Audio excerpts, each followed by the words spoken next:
Following on from the original Street Fighter 2, we moved on through Championship Edition and to Turbo. Could they milk any more out of this franchise?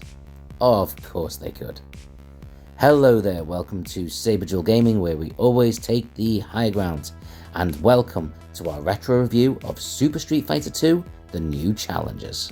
In 1991, gaming fans were introduced to Street Fighter 2, a game that revolutionised one-on-one and general combat games. Its popularity was so immense, both in the arcades and on home consoles, that between its release in February 1991 and September 1993, we got 3 other versions of the game.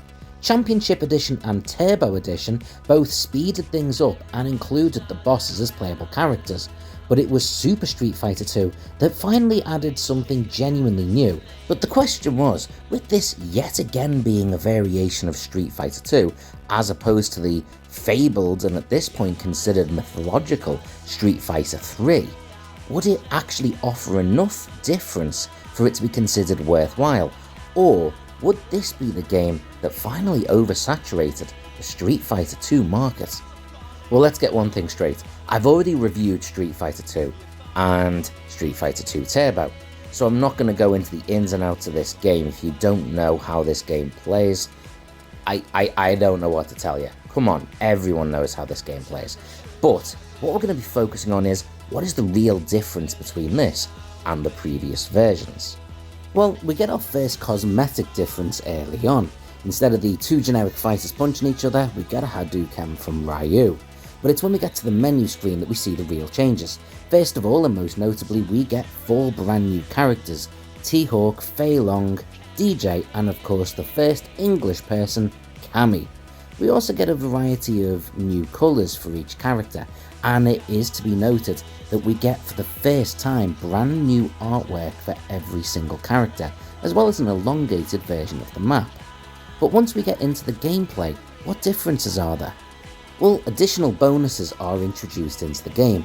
You get bonus points and a nice little label that comes flying onto the screen if you get the first hit, if you manage to hit a 2-hit or multiple combos, or reversal attacks. These don't really offer a great deal into the game, and they don't really change anything as it plays, but they are a nice little addition. Graphics have been improved, whilst not massively changed like they would be in later games, and the audio as well has been spruced up, and there have been some new lines recorded of dialogue for characters, but nothing that really changes things in a massively notable way. Let's be honest, if you have previous versions of this game, the main reason you're getting it is for the new characters. Whilst the existing characters have had minor tweaks to their moveset, it's nothing revolutionary, especially not if you'd already played Turbo, so it is the 4 new characters that will really be drawing you into this game.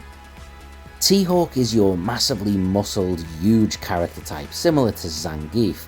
He's a Mexican, despite clearly being designed as a Native American. We have Fei Long, who is very clearly a Bruce Lee character, although the fact that he is also a movie star makes it a little bit too close to Bruce Lee for my liking, but then I like Johnny Cage, so what can I say?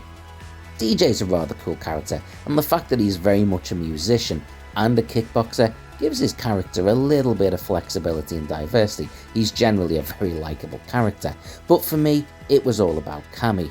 Not only is Cammy only the second female character in Street Fighter 2, but she is also the first character from my own native land of England, so it was really cool to see her character introduced.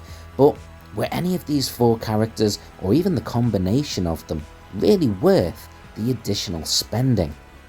It also has to be said that whilst the majority of the changes made to this game are automatic step-ups from the previous, the game does actually slow down from Turbo Edition, with the speed of the game, which for me personally was never a factor, but was for many, dropping back to the speed used in Championship Edition. So with all this in effect, how was the game received when it was first released? Well, truth is, at this point Street Fighter 2 could do no wrong, and Super Street Fighter 2 was no different. The arcade version of the game was a massive success, but the home console versions on the Sega Mega Drive and Super Nintendo Well, across all the percentage scores that I could find, the lowest I could see was 88%. The majority were in the mid-90s, going as high as 96% quite regularly. The magazines that reviewed it didn't ignore the fact that it was repetition at the highest level, but regardless of the fact that Super Street Fighter 2 was still basically Street Fighter 2, the reality was Street Fighter 2 was already the best one-on-one fighting game on any console.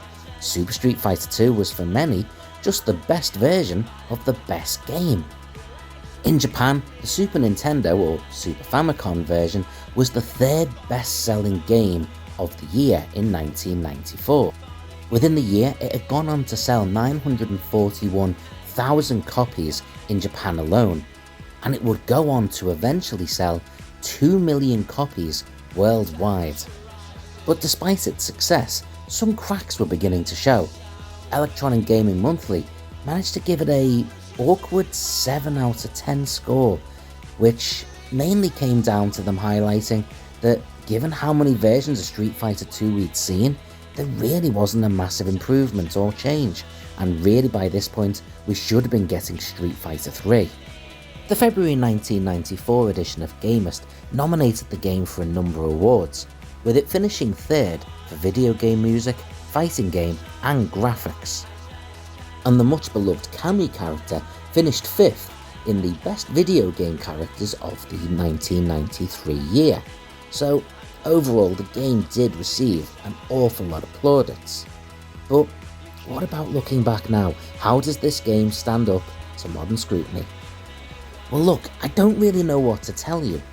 The truth is, I played all of these Street Fighter games, although in fairness, I played Super Street Fighter 2 a lot less than the others. I had access to Street Fighter 2 and eventually Street Fighter 2 Turbo, but Super Street Fighter 2 was a game I didn't really play until a few years after its release. I was never so sure why there was such a drive for the Street Fighter 2 games to be faster, so the lack of speed that we saw in the Turbo version of the game didn't bother me remotely. That wasn't an issue for me.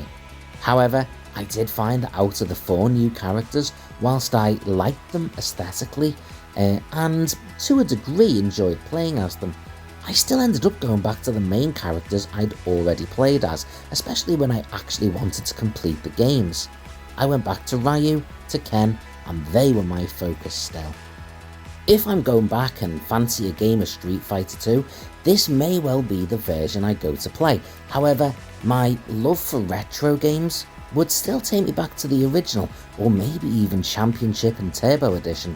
Look, the game has everything for me that I enjoyed from the earlier Street Fighter 2 games. It also has improved graphics, better sound, and 4 new characters, whether I particularly like those characters or not. I also really like the variety and colours of the costumes, and on the whole, the changes in the characters' movesets. So there'd be nothing stopping this game from being, so far, the best Street Fighter 2 game for me and in my opinion, right? But I specifically remember, and still to this day, have a little bit of a gripe with the approach that Capcom took with this. Yes, I know these were ports of arcade games, but still, this should have been something that they looked at and made Street Fighter 3. You've got 4 new characters, you're already doing some changes to the graphics, why not make an entirely new game? Give us 8 new characters, maybe even take out some of the characters that weren't used as much, new backgrounds, new stories and game modes. But instead, they just retread through the exact same game with a few tweaks here and there, and expected us to spend the full amount right from the beginning. And this was at a point where people couldn't buy games too often. If it wasn't your birthday or Christmas, you weren't getting a new game. Championship and Turbo at least had the excuse of being on 2 different consoles. Championship was released on the Sega Mega Drive and Turbo on the SNES, but this was another new game released on both consoles. For me, it's a little bit of a gripe and irritation around that. I'll try and put that to one side if I can, because it shouldn't really affect how the game plays and how I view the game itself, but it kinda does a bit. Super Street Fighter 2 could well be the best version of the Street Fighter 2 subgenre. However, it does lack some of the retro charm of the earlier games, and for what it is, it probably should be better. Overall, I think giving it the same rating as Turbo, 7.5 out of 10, is probably fair. It doesn't have the love and charm of the earlier Street Fighter 2 games, despite being a slightly better game. And looking back now, combat games have moved on dramatically. It's still a great game though, and definitely worth playing. But what do you think? Too harsh? Too kind? Comment below, let me know. If you've liked what you've watched, consider subscribing, and until next time, take the high ground.